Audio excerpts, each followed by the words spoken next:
Sopan Deb is a writer for the New York Times, as well as a New York City-based stand-up comedian. Before joining the Times, Deb was one of a handful of reporters who covered Donald Trump's presidential campaign from start to finish as a campaign embed for CBS News. He covered hundreds of rallies in more than 40 states for a year and a half and was named a breakout media star of the election by Politico. And with him is Kabir Akhtar, who's an Emmy-winning director-editor. His work includes the Academy Awards, Crazy Ex-Girlfriend, Arrested Development, and Unsolved Mysteries. A three-time Emmy nominee, Kabir won the award in 2016 for editing the pilot of Crazy Ex-Girlfriend, becoming the first person of color to win in the category. He worked on all 62 episodes of Crazy Ex, rising from editor to director-producer as the series progressed. His new work, premiering in 2020, includes episodes of Mindy Kaling's new Netflix show, Never Have I Ever, and he lives in New York City. Sopan, Kabir, thank you both. I live in Los Angeles, but whatever. Oh, I'm sorry. Okay. I'll let you guys take it over from here. Thank you so much again for joining us. Thanks for having us, man. Man, that's a little unfair to have your bio read second, because like that, I should be interviewing you. Well, you know, oh my God, come on, man, that's so unfair. I mean, I don't know. You write for the New York Times and do all this. I mean, you know a lot of really cool stuff. Like, oh, this guy worked on the Academy Awards, Crazy Ex-Girl. Like, come on, man. You've had Donald Trump like tweet straight at you, so that's something. Like the president. Your bio photo is you smiling while holding an Emmy. That's so. Are you kidding, man? Come on, like, that's a flex, is what that is. You know that, right? Well, I took that photo 15 years ago. I just bought one on Hollywood Boulevard, a fake one, just like hoping one day that it would happen. Is that true? No. Okay. Well, that's a flex photo, man. You got to be prepared. Yeah, that's right. Thanks. It was previously a picture of me and the cat, and it wasn't getting as many likes. So. Yeah. Right. Dude, it's how's everything going there? Good. We are in South Carolina. My fiance Wesley and I. We are in Mount Pleasant, which is a suburb connected to Charleston. It's lovely down here. We escaped down here from New York from about a month ago, and it's been great. You know, we're fortunate to have our health, and you know, I'm still have my day job, which is nice. You know, because something like 40,000 journalists have lost their jobs in the last month or so. So we're fortunate. You know, we're okay for right now, and. You know, so it's a little bit strange for releasing a book in the middle of a pandemic. I'll say that much. Because, you know, on one hand, you want to be like, man, you know, it's kind of a bummer. You don't get to, you don't get to have your typical book launch. On the other hand, you know, we don't have coronavirus. So like, you know, you got to kind of keep everything in perspective. So we're doing okay. So it just came out. It came out like 2 days ago, right? Tuesday. Yeah. This came out Tuesday. Yeah. Do you have an idea? It seems like I've seen tons of, NPR, Washington Post, seems like everyone is talking about it, which is great. That's so exciting. Well, it's interesting. I've told Wesley and anyone who asks, like, I don't want to know sales numbers. I don't want to know how it's doing. I don't, you know, for me, as far as I'm concerned, what I've always told myself is if one person reads it and goes, I'm moved by this, then that's good. That's all the validation I need, because otherwise, if, you know, you start setting these kind of artificial barriers for yourself. And I mean, I'm proud of the book, and whether everything else is out of my control, you know. Now, with that being said, I'd love for all of you to buy this book. Sure. Know, please don't let me discourage you from buying it. But you know, I don't. You know, if it's really hard to sell books in today's environment right now, and so you know, you have to kind of take it as it comes. Well, especially, I mean, it seems like people.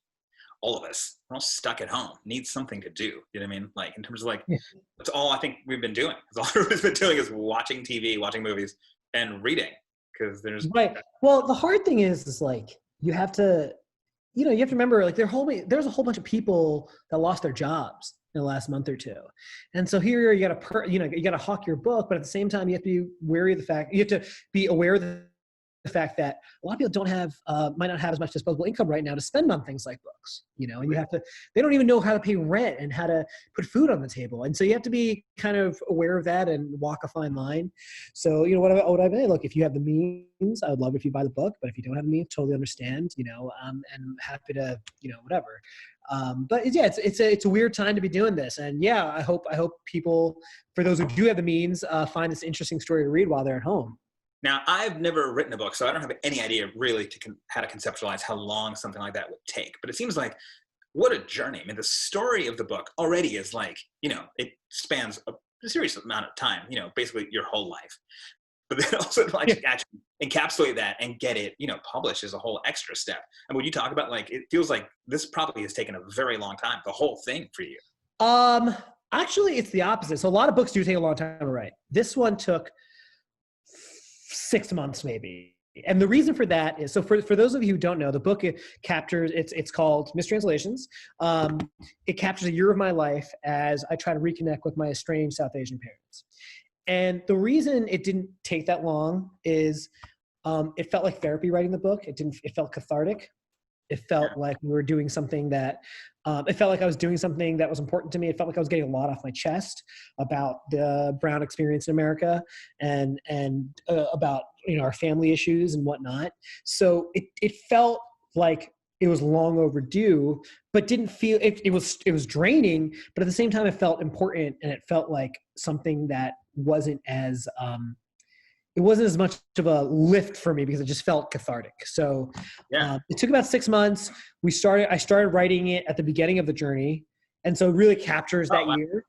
And so at the time I began writing this book, I didn't know where my parents were living because I had lost touch with them. So I didn't know that my dad was living in India, that my mom was living in New Jersey.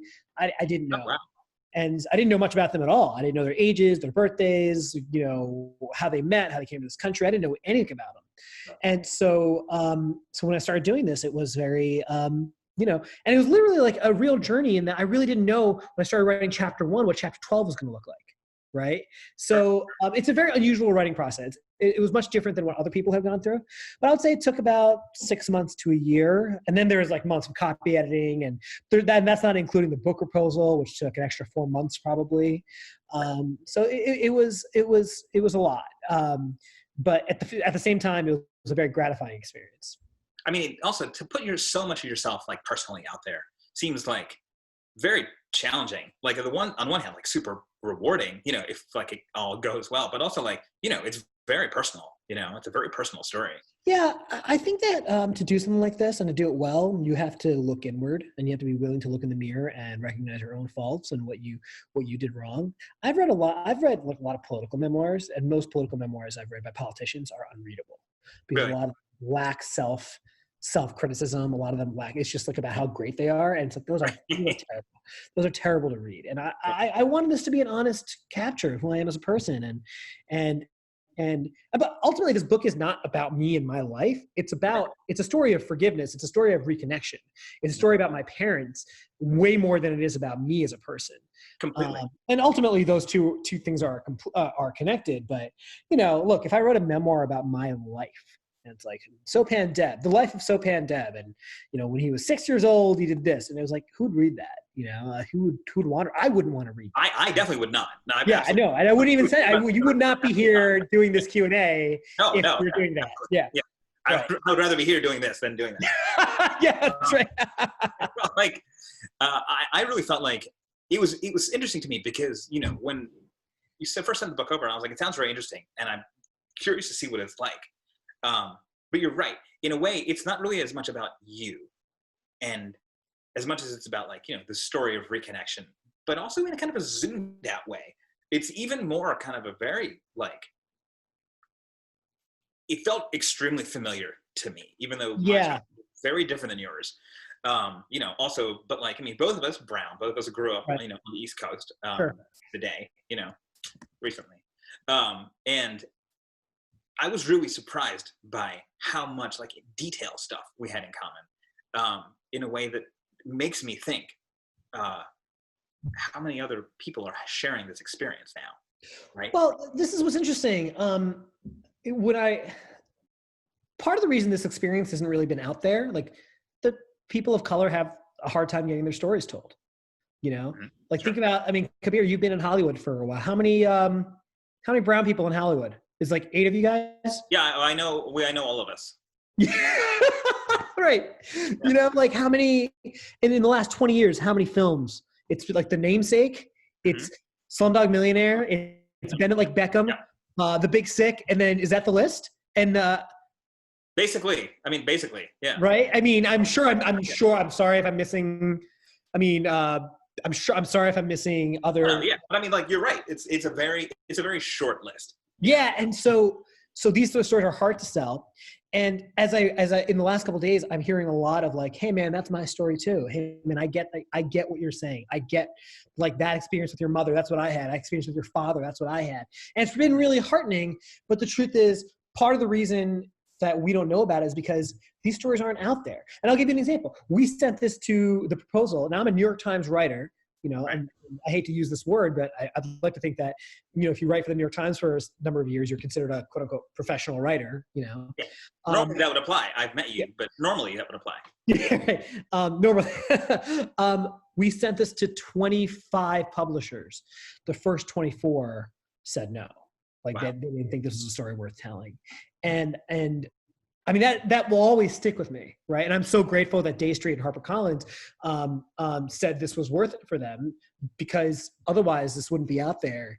And I think there is something valuable in learning about the South Asian experience, the immigrant experience, mental health, forgiveness, and communication. There are a bunch of themes in the book about choice, about agency, in the way that you and I think of choice in a different way than our parents think of choice, right? Sure. And so it explores all these different things. But the truth is, historically, the people in charge of making these decisions, whether it's on the film and TV side or whether it's on the publishing side, they haven't historically cared about this stuff. No, yeah, absolutely. I mean, you joke about it, but it's true. There are very few of us out here in Los Angeles, in the industry. Like, certainly how very few of those people are visible, And, yeah. Well, I mean, I say a lot now that like every television show now has like one brown person on it, which is huge. And it's a massive, because, when we were growing up, the only brown people you saw on TV were, the funny next door neighbor, or like the terrorist. Yeah. Or the shop clerk. I feel like first there was, yeah. Right. We slowly got promoted in every, I was just telling Asif Manvi played a doctor on like one episode of The Sopranos. I was like, holy, okay, we're getting somewhere now, Right. Especially Bananas. You'd be like, well, you'd think that they'd be playing doctors everywhere, because that's like, it's very common. Yeah, right. Common practice. Yeah. But to see like the shift that's happened post, 2001, 9/11ish, when it was like, okay, brown people in movies are bad guys on planes. That's bad guys on planes and like bad guys in Iraq, which is, not great for a whole subculture or a chunk of the culture to like experience their only media representation that way. So now to see, well, what was a life-changing movie for me? Well, there's two, and they both happen to star Kal Penn. The first one was Harold and Kumar Go to White Castle, right? Mm-hmm. Because that's a movie in which an Indian guy plays something that has nothing to do with being a South Asian. Totally. And so that's a groundbreaking movie in itself. And then The Namesake with the Jhumpa Lahiri, and I'm very ignorantly forgetting who directed the film. Mira and I. No, thank you. Yes, of course. And that was a film, a small budget, beautifully shot, beautifully told. And I remember watching that film when I was younger. I think it came out in like 2006. And I remember just like, oh my God, I feel seen. And it's because of those kind of stories that I felt like I could write this story. And like Kal Penn actually blurbed this book, Mistranslations, and it was one of the most amazing things that happened in the last couple of years, because people like Kal Penn and Hassan Minhaj and all the people like, they're the kind of people that made this book possible. Right. Absolutely. But there aren't that many Kal Penns and Hassan Minhajes and Jhumpa Lahiris and Mindy Kalings and Aparna Nancherla. There's just not many of them. For sure. It's an interesting thing, because I feel like it's a common experience that you write about that, is common to one culture and maybe to others too. And I think that's what's really eye-opening about the entire book and the story within, is that like being from a culture that you spend a lot of your time as a child running away from, because it's just not cool. You know what I mean? I mean, when we were growing up, 80s, 90s, like, it was not cool to be brown. Like, nobody now, I mean, you think about it now, everyone is doing yoga, right? Yoga. Do you cringe when you see someone like post like Namaste or something? Oh yeah, absolutely. I know, I do too. It's like, and it's not even, honestly, I'm not offended that it's like appropriative, because I don't care, whatever. Yeah, whatever, right. I'm just like, you're like, I took a lot of abuse for being into like knowing that stuff or being anywhere near associated with that stuff as a child. Right. So as an adult now, I'm like, oh, it's cool now to be me. That's weird. Yeah. Well, I don't know about you, but growing up, one of the few Indian portrayals on television was Apu from The Simpsons. Of course. Right. And, you know, Hari Kondabolu, of course, brought this up in his documentary, right? About how, you know, look, I had a lot of kids coming up to me saying, thank you, come again. You know, that's that dumb, you know, Sure. offensive, you know, freaking thing. And because there weren't other ways for people to see us. Right. No, totally. And so I'm hoping that the book, because there aren't many of these kind of stories out there, it gives readers another way to see people that look like you and I. Yeah. And it's also like, you know, it's interesting because I feel like so much of the experience of reading this story had to do with like the conflict of like, you know, just identity, like where you're from and, you know, where you're from, right? I mean, you probably have this too. My whole life, people, when I meet sometimes, they're like, where are you from? And I'm like, well, I'm from Philly. Yeah. They're like, but where, you know, where are your parents from? Famously, one time I had the chance occasion at work to do an interview with Sheriff Joe Arpaio in Arizona. Whoa, back up. Well, hold on. I'm going to need a little bit more context here. Why were you interviewing Joe Arpaio? Because it's like 10, 11 years ago, was shooting a pilot about DMX, and he was in jail. The rapper DMX, who was in jail in Arizona, and then we wound up talking to the sheriff for like 10 minutes. But during that 10 I don't know if you see my face, but there's a whole lot going on in that sentence, man. Well, hey, yeah, we're here to talk about your book. I'll write all about this one. Yeah, right. Okay. Anyway, you were saying, I'm sorry. No, but in that brief conversation, Sheriff Joe did ask me. He's like, you know, yeah, what's your name? And I was like, Kabir. And he's like, where are you from? And I was like, I'm from Philly. And he's like, where are you really from? Which is, you know, a thing that happens. You mentioned it in the book too. People being like, go back to Iraq. And you're like, yeah, this happened. Actually, I'm going to tell you a story about that. That is I don't think is in the book. So I'm at a Trump rally. So for those of you who don't know, in 2016, I covered the Trump campaign for CBS as a campaign embed, and that means you went to pretty much every event. Yeah, hundreds of Trump rallies all over the country, and a guy comes up to me in Las Vegas. I'm doing an interview of a Trump supporter, and I talk to Trump supporters at every single rally because I want to get a sense of, you know, want to give them their say or whatever. Okay. A guy comes up to me, interrupts the interview, and he goes, "Go back to Iraq where you came from." And like, listen, man, I'm from New Jersey. I'm Indian. Right. I'm not even Middle Eastern. I've never even been to India at that point. Right. And here's what I remember about that interaction. I'm angry, right? Because like, sure. What are you doing, man? And I walk back to the press pen, which is where we were all, you know, supposed to hang out. And I remember there was a Trump official who happened to be standing there. And he sees him upset. And he goes, what's going on? And a couple other reporters are standing around. And I tell him what happened. I was like, yo, one of your supporters just came up to me and told me to go back to Iraq. And then he flipped me off. And he goes, oh. Well, now you know what Mr. Trump feels like when you guys write that he's a Nazi. And I'm like, wait, huh? But what? Immediately made it about Trump. And also It was just, you know, it was like, confusing. Anyway, so that I'll never forget that. I mean, there's this, I mean, you had this guy come up to you and he just looked at me, looked at the fact that I was brown, and immediately reduced me to someone who did not belong in the country, right? And I also belong to a country that I'm not right. have zero connection to. Yeah, well, it's interesting. I mean, these are all, you know, knock-on effects of like war on terror, et cetera. You know, like entire like, you know, gigantic region of the planet being just, you know, like reduced to this one sort of idea. Which, you know, concerns me these days, obviously, with like, you know, coronavirus and this anti-China sentiment that's brewing. And you're like, well, I really hope that like Chinese people suddenly aren't treated like the bad guys now. For like, yeah, you know, that's also interesting. I was talking to some colleagues of mine who are Asian American, and I don't know that this has been covered enough. We talk about how much life is going to change going forward, right, as we deal with coronavirus. You know, the economy permanently changed, sports permanently changed, all that stuff.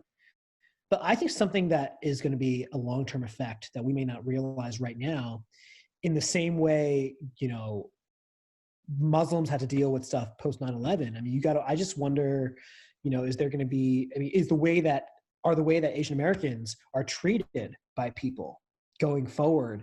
Like, are they going to be under a permanent threat of racism? Not that they've been like racism, not that they've been free of racism for the last several decades. I'm just saying, is there just going to be this renewed, like, every time the pandemic continues to, if there are other waves or whatever, in the same way that every time after 9/11 there was a terrorist attack of some sort, there were these called, why aren't the Muslims standing up and disavowing radical Islam or whatever. I wonder if there's going to be some sort of similar effect going forward for Asian Americans. We don't know, but I do think that's something that's being kind of undercovered right now. It's funny you say that, because it does sort of like relate to a large point that I took away from reading the book, which was just the use of the phrase Asian Americans, right? Because Asia is like a gigantic place. I mean, 3 billion people live there. It's like calling someone an earther, like someone from Earth, right? Do you, when you're checking the box for like what race you are on like a form or like whatever it is, do you check Asian or? Yeah. Yeah. Because that's exactly how I feel about it. No, I usually say if Asian American is an option, I will check that. But that's honest, though, right? Like, at the end of the day, India is either in Asia or it's not in Asia, right? And if you're in Asia, I'm gonna count it. But sometimes the box is usually never Asian, though. It's usually Asian American or like Indian. Right. I think the amount of words it took you to intelligently answer that question speaks a lot to the fact that, being brown in this country is very much like, we're from here, we grew up here. Like, is very much like it's not even just not understood. It's like sort of not talked about. Yeah. There's like, there's like generally white, black, Asian, Hispanic. And then, well, what does it mean? I always struggle with like, well, I guess Asian. I just check other, because I sort of feel like people use the word Asian to mean something like East Asian. Let me ask you this. So you were texting me throughout the book. I'm just curious, because I haven't really had a chance to talk with a brown person about reading this book at length. I'm just curious, what were the points that you felt you most related to? I'm just curious. Man, I think the struggle personally, and I imagine a lot of people have this, and I'm quite sure a lot of people don't. The struggle to know yourself when you don't know much about your own family. Yeah, right. And I knew a lot more than you did growing up about my parents and like some of their family elements, but there was so much that I didn't learn about, their previous lives, pre-me, until I was, teenager, and then more in my 20s, and then honestly more in my 30s. Be like, oh, these seem like massive, important, like revelations in a way that's like, you touch on this near the end of the book too, to talk about like the struggle to feeling like arrogant to like be demanding information from your parents about their own lives and their own struggles. But what's interesting there is that like a lot of my white friends know this stuff. Like, it's not a struggle for them to get that information out of their parents. Right. And that's where that's kind of what makes, I think, the immigrant experience a different one, is that like my parents, and I don't know if this is the case for your parents, I'm going to guess yes. Like, they came here to survive. They came here to get to the end of the day. Like, whereas you and I grew up with the freedom to think about our creative pursuits and think about our feelings and think about our experiences a lot more. For them, like, their aspirations were to just live. Whereas, sorry, let me rephrase that. Their aspirations, our parents, was to survive. You and I, our aspirations are to live, and living and surviving are two very different things. And it's something that makes our generation different than the brown generation that came before us, I think. Yeah. Well, especially it's weird because all of us our age now, are all this like first gen, like kids of immigrants from India, for example, this whole giant list of people, and I mean, because of immigration laws before the 60s or whatever, they all couldn't come here. And so suddenly there started to be a wave of them all coming over. They all moved to New Jersey because that's where the flights landed. How many dollars did your dad have in his pocket when he came? 8. He had 8. Mine was 8 too. I know. That was the first thing I remember. I started reading the book. I was like, oh my God, what? 8. I've heard the story many, many times. I did a stand-up show on Sunday, a live stream, and one of the comedians, another Bengali guy, Usama Siddiqui, was a very funny comic, and he made a joke about how every Indian, every brown uncle has a story about a certain amount of dollars in their pocket, and he's like, this seems unrealistic. Like, how did they leave the airport? Like, what was the, like, how did they pay the cat? They all had $8 and they all had a friend who was already. Yeah, that's right. That's true. That's true. 100%. And then another friend, another comic that I once saw, and she's this middle-aged Indian woman, immigrant, and she comes on. Her first joke is, I came here with $10 in my pocket. Yep. Granted, I had $10,000 in the bank, but I also had $10 in my pocket. I thought that was great. I think that's great. It's very important context for the larger thought.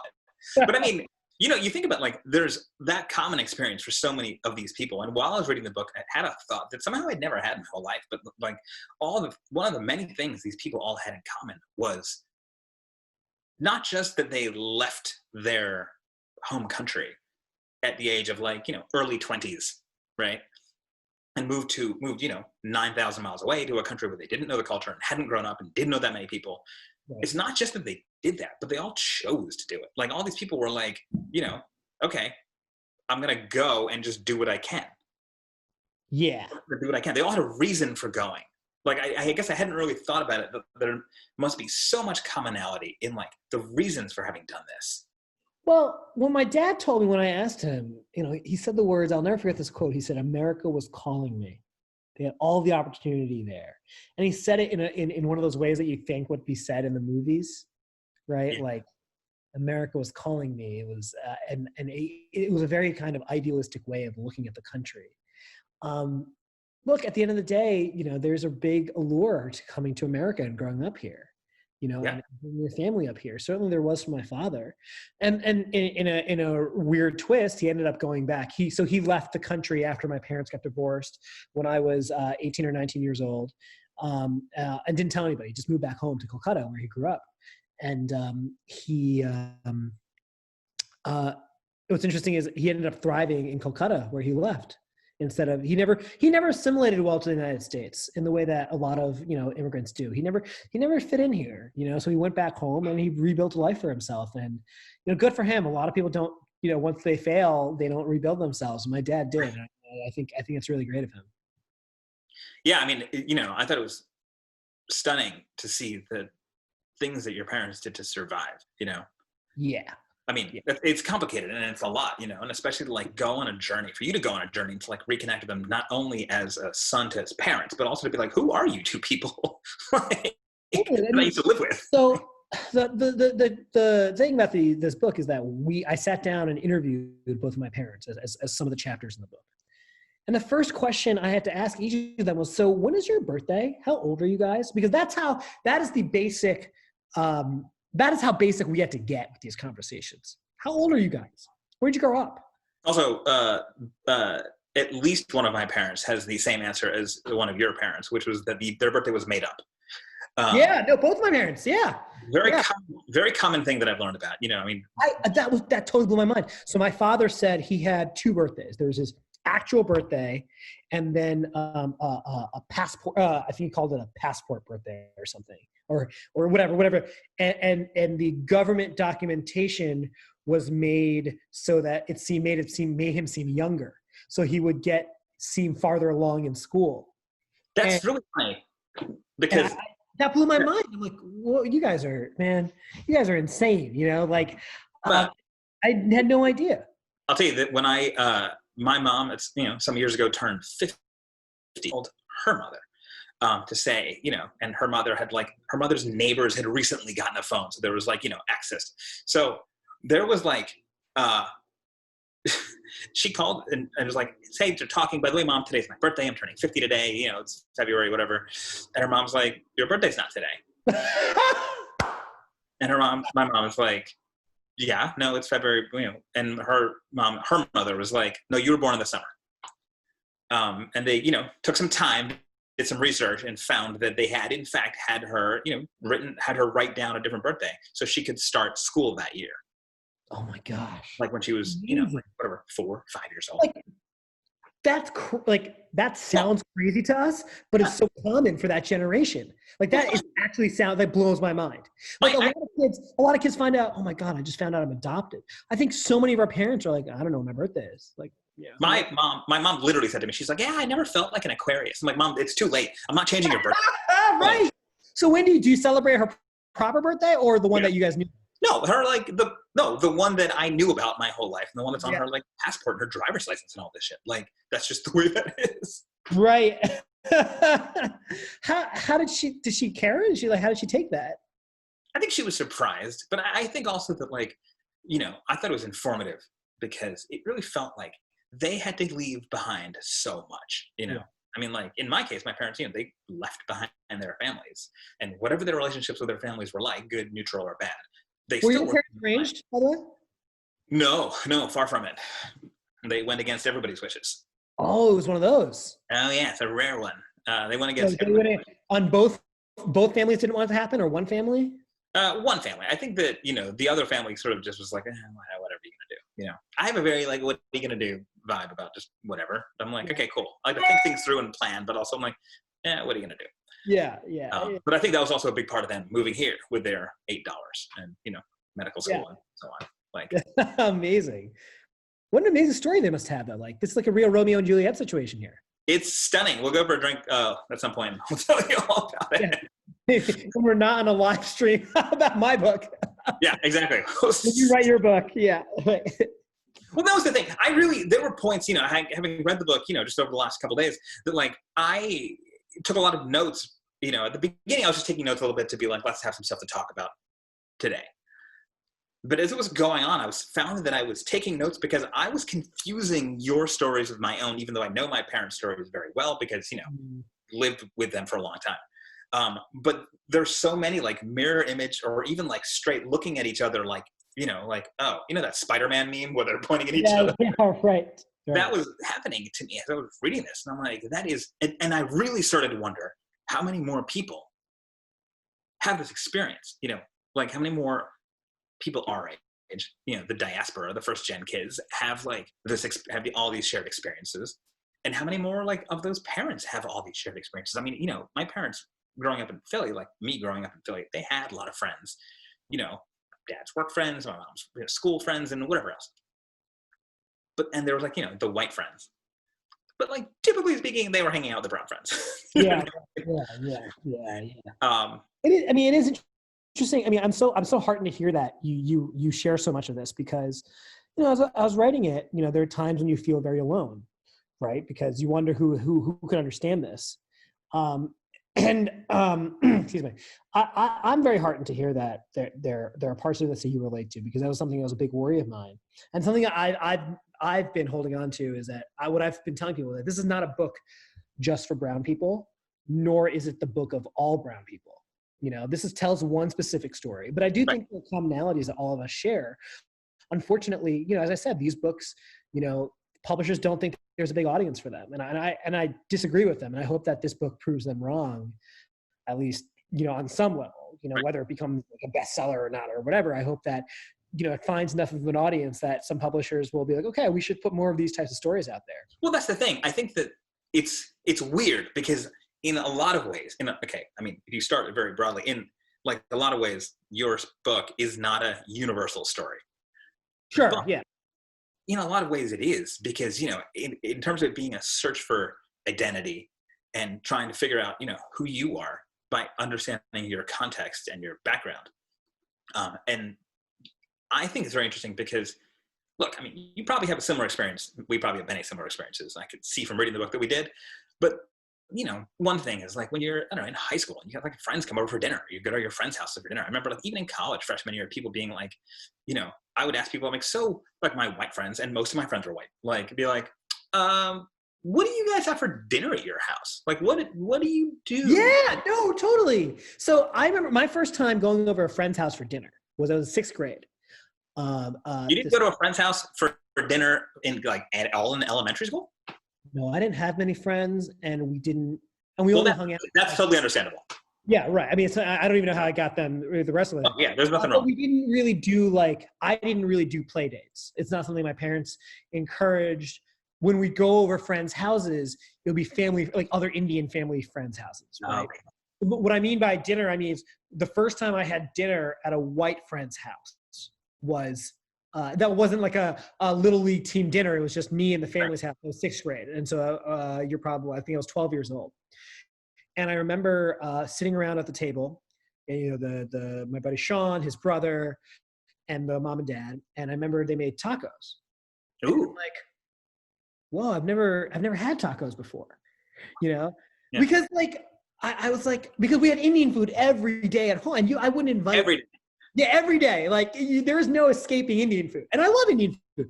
I love Indian food. And then I remember, so I rarely had. Now this is different than other families, but I rarely had dinner with my family growing up. We never really ate together because we were very toxic at home or whatever. And I remember, you know, I'm sitting around the table with this white family, you know, a couple 12-year-olds and the mom and dad, and I remember.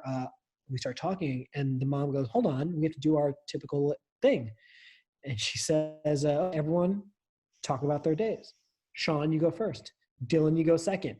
Pat, you go third. Sopan, you go fourth. And I'm like, what in white America is this? You know what I mean? Like, what is this? Everyone's talking about their days. I'm like, my parents, I feel very strongly in terms of relationships. It's really important to ask about the mundane. How's your day? Mm-hmm. As important it is to know about the big things. Yeah. Because showing a interest in the mundane, I think, really holds relationships together. Completely. Knowing small details. Yeah. Yeah. Yeah. Not that I'm like some advice columnist or anything, you know. No. Your advice is terrible, by the way. Yeah. Don't take advice on relationships from me. Oh, definitely. I think that's one thing I've learned in my time. Because like my parents never asked me about my day. They didn't know my friends. I didn't know their days. I didn't know their friends. I mean, I still, you know, really didn't quite know what my dad did for a living. You know, I know he was an electrical engineer, you know, but we didn't know anything about each other. And so when we lost touch, it didn't feel like we were losing significant presences from our lives. You know what I mean? Yeah, completely. It's interesting because you see, in my family, we absolutely talked about our days and there was a lot of closeness. But the experience, I think that's what makes this story so interesting, is like the experience of like having someone, you know, like who had no context and no connection really at all. I mean, talking about like your dad just one day just up and leaving the country, you know? Yeah. And one of the things we learn in the book, as you know, is, for 11 years, I didn't see my father, and I never asked him where he went or why he left. And when I got to India, I confronted him about why he left. And we had a very contentious conversation. But what I found out was my dad got into a serious car accident, and he gets home from the ambulance, gets home from the hospital. He never told any of us.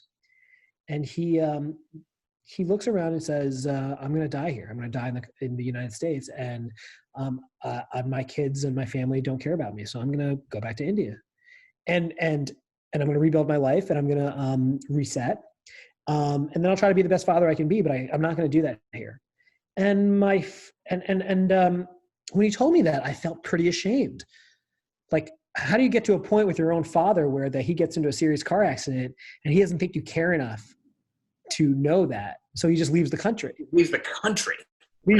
Yeah. And that conversation has always stayed with me, because I felt so ashamed of that moment that I didn't get to know him more, and that I put him in a position where he'd think that I wouldn't care that he got into a serious car accident, because that's a deterioration, not just on my parents' end, that's a deterioration on my end as well. Sure. And, you know, a lot of immigrant kid narratives, like my parents were bad at this, I also think that in this case, I shared a lot of responsibility for how our relationships went wrong. And, you know, and so, I told him that after that conversation, you know, I was like, listen, I should have checked in on you more. I should have been better, you know? And yeah. Well, you know, but the thing is, I was struck by this exact moment in the book too, I had a very interesting reaction to that, to feel like part of me was like, yeah, Sopan, what's your problem? Like, you had a family. Why didn't you keep in touch with them? And, you know, part of me, equal part of me was like, yo, you were a kid, you know, like you were a little kid. Like I was sort of, and look, do I think it was all my fault? No, I mean, of course not. You know, I was a kid, but at some point I became an adult. And even in my adult years, I kind of was very selfish and like really focused on my own needs and really focused on what I want out of life. And I didn't think about the world that my parents inhabited or the worlds that they came from. And as a result, you know, the end result was that I lost both of them, and I almost didn't notice. And so what this book was, it was a way for us to, you know, it was a way for us to reconnect before it was too late. And I hope that, I hope that everyone can take something from it. Yeah, I think that it really inspired a very small, short, simple, crystalline thought in my head, just as I was reading it, like to get into my 40s and not having ever had this thought before. And it's strange considering all the shit that you went through and that I went through. I mean, like that a lot of us have gone through. But the idea at some point that India is a gift. Yeah. I think that being brown in this country, and especially, just sticking out and so on, like, really felt like a burden for a long time. And something to, like, get out of here. Like, I'm not trying to be part of the South Asian society. Yes, like, yeah. Like, I thought my skin color was a burden growing up. And, I don't know, some years ago, and not that long, 10 years ago, I remember I went to, like, a play. It was one of my aunt's plays. My aunt is, like, a, big name actress in India and etc. But so she was doing a tour of her play here in this country, and I went with a white friend to see the play downtown Los Angeles. And my friend said, "What was the play? Do you remember the play?" It was a one-woman show. It was incredible. Also, like, it was the long story. I can go into it, but I don't remember what it was called. But it was really, really something. And she was excellent in it. But walking in, we parked the car and we're walking in. My white friend turned to me and was like, and we're just like downtown LA, right? Just like right by Little Tokyo. She's like, everyone here is. She's like, I'm the only white person here. And it's funny because I looked around and I was like, oh yeah, I guess so. And a minute later, she's like, it feels kind of weird.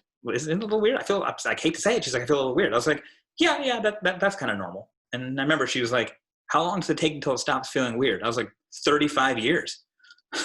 Like,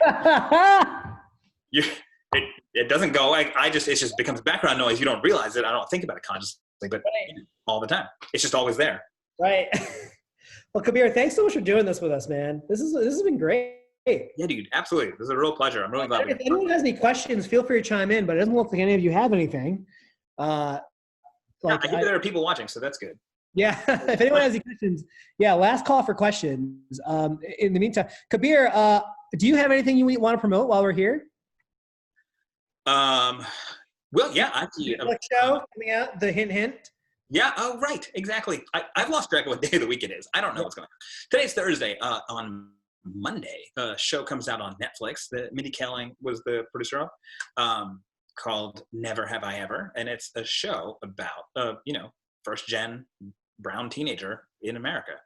Today. It's not like back in the past. It's like happening now. I directed a couple episodes of it. Not all. There were many people. I was a small part of it. But I'm thrilled. Was that your first time directing a brown story? No, I directed a British show some years ago called Mumbai Calling, we shot the whole thing on location in Bombay, which is nuts. Oh, amazing. Okay. Yeah, it was incredible. But this, like, as soon as I found out about this, I was like, oh my God, like, there's a show being made about, like, I was like, that's my story. How do I get on board? Just very excited to be part of it. And I really hope people like it, Monday, Netflix, Never Have I Ever. What was it like to be able to tell that story? Like, what was that experience? Even though I know there are a lot of other directors on it. I know there are a lot of directors on it. What was it like for you to be able to be part of it? I kind of couldn't believe it. I mean, because the show, Mindy Kaling was like running the show. I mean, she's like, very smart, very funny. Like, it was just like working. The crazy part in a lot of ways, it was like working just on a normal show. It wasn't like a huge deal. That's the thing, right? Like, we want to get to a point where, like, these kind of stories don't stand out. They're just your normal, like, this is your normal show, like. I felt it. Like, there's a scene where, like, a white American kid ends up having dinner at the Indian family's house. And it's like, well, just a little strange. It's just a little strange, Yeah, like, totally. It's like, it's dinner. It's normal. I had friends come over all the time when I was in high school. We just, like, hang out and have dinner. Yeah, but, like, when they came over? When I was, we did, but I think we ordered a lot of pizza. Easier to explain. In the show, it was in that scene, they're having, like, dosas or something. And it's funny you bring that up, because we would do multiple takes of these scenes. And, whenever we'd restart a scene, they would have to bring out a fresh new dinner setting. Like, to be sure. So how many takes of it do you do? Well, you've got to get shots of, like, each of the people. So you're kind of moving around doing, I don't know, 13, 14, whatever it is. But, like, I remember after one take being like, oh my God, wait, you're resetting the food. But what happened to where did the doses go that everyone just took a bite of? And they're like, oh, they're just over here on the side. We probably won't use them. And I was like, can I have them? I definitely, absolutely did one extra take at some point just because I wanted more doses there.